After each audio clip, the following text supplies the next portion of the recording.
Viva comrades, viva! Viva comrades, viva! Tuko na order, please.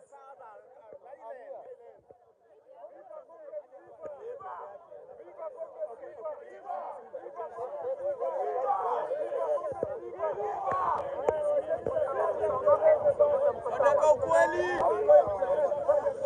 Daktari.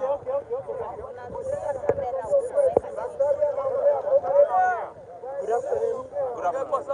Good afternoon, everybody.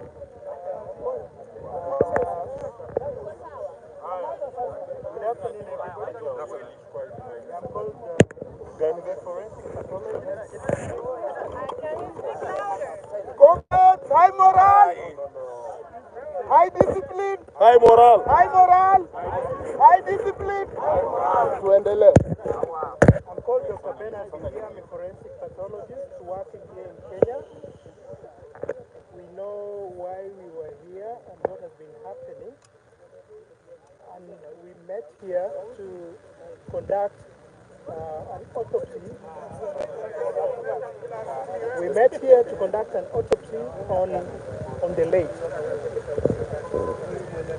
We were 5 pathologists here with myself as the lead pathologist, and all parties were represented in the process, including IPOA, other human rights organizations, Kenya National High Commission on Human Rights, Kenya Commission on Human Rights, the Independent Medical Legal Organization, and all important, all interested parties. The family is also here. Now, we are in concurrence with regards to what happened as the cause of death for the late Albert Ojuang. We are sincerely sorry, and we condole with the family and the whole public about what happened. Now, following the autopsy that we just done for 5 of us, we find that there were serious injuries to the head. There were also features of neck compression. There were also multiple soft tissue injuries that were spread all over the body, including the head also, the neck, upper limbs, and the trunk, and the lower limbs.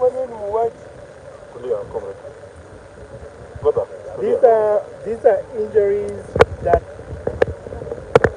externally inflicted from external source and are in keeping with assault. Now, upon conclusion,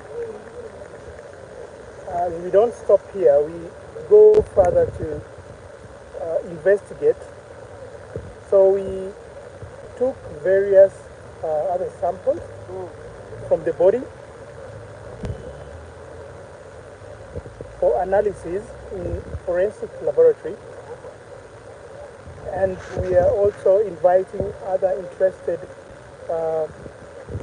investigative agencies to come up and with findings that can corroborate what we have just found concluded after the autopsy. Thank you very much.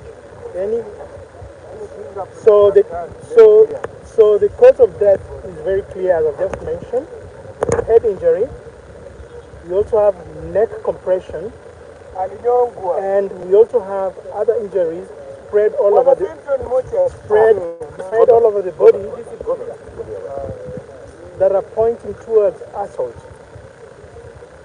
And as I've just mentioned, we've taken specimens, and other investigative agencies are going to assist in getting other pieces of evidence which, pieced up together, will help in corroborating what we just found.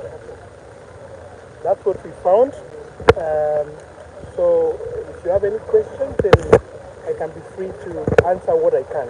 Can you repeat your name, please? For how long did you administer torture? Have you been from what? Have you been for how long? Well,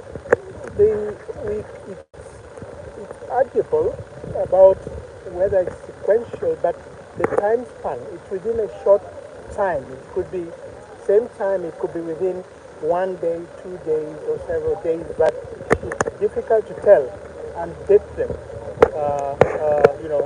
temporarily, as in times of space. A follow-up question. As an expert, I know the police gave some unreasonable reason as to why Ojuang died, saying he hit his head on the wall. As an expert and having examined the body, if that were to be the case, what signs would have been consistent with hitting one's head on the wall, and that the signs you've seen today completely dismiss that particular narrative? Well, when you examine the whole, the pattern of the injury, especially on the head, the bleeds, the hematoma that are found in the head, hitting against the blunt surface a wall would have a particular pattern. It's a frontal bleed. But the bleeds that we found on the scalp, on the skin of the head, was partially spread on all aspects, including the face, the sides of the head, and also the back of the head.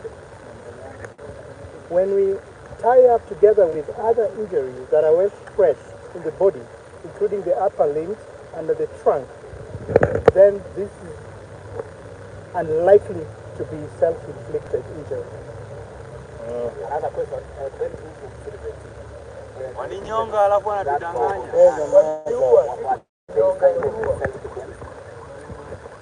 We have found a number of injuries, what I just mentioned. Maybe because of the audience, I'll not describe them here in more detail. But what I'll generally state is that there were signs of struggle within that. There were signs of struggle generally for consumption, but they are well described in the report that we deliver for consumption for investigative purposes. One last one. I know the family. Is the family satisfied? Yes, we have all of us. We are 5 pathologists, and often we invite pathologists to represent different parties that are interested in this, and the family is well represented, and we are in agreement as to what I'm speaking here now. We are in concurrence that we speak. Can you possibly have a family lawyer?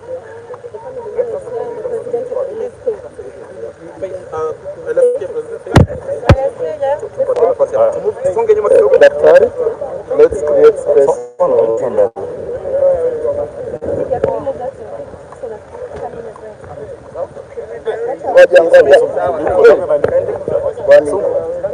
Ngoja.